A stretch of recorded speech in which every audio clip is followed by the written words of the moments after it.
telling the team in the field exactly what you expect from them, and then using the one-on-one to reinforce that? Like, are you dealing with, when you talk about throughput, is it number of tickets? Is it amount of time on tickets? Like, what are you doing to try to keep your client satisfaction scores high and maintain your SLAs? Like, what are you doing there with these remote team Sure. members?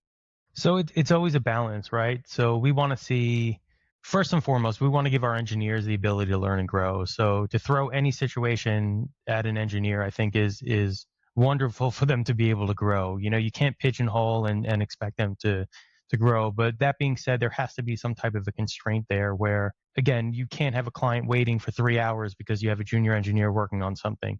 Um, so what we do is we have time limits internally where we say, hey, there's no clear path to resolution after this amount of time.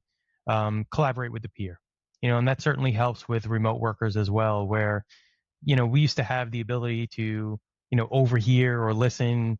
In an office, someone pops their head up and Yeah. hears something.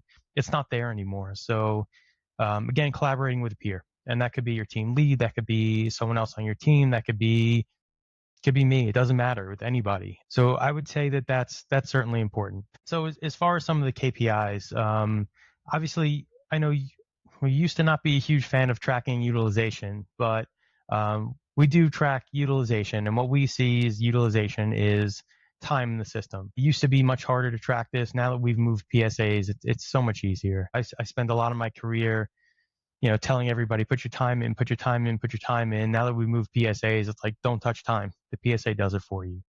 But we look at utilization, we look at time per ticket, tickets per day, escalation rate.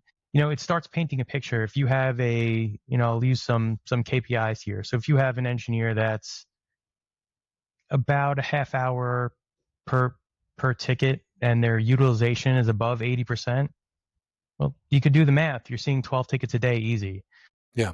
But when you start reverse engineering an engineer that's underperforming, it's very easy when you're looking at time per ticket, tickets taken per day, burn rate. You can see where the deficiencies are. And then it's about, again, accountability, making sure that the team lead is reaching out and finding out why. There could be some personal reason why something's going on. Maybe that engineer is a little burnt out. Maybe they need a day off. It's something as simple as that. Maybe they're just not following the process and they're not showing their stuff. Maybe their time per ticket is too high because they're not following that escalation path or that collaboration path.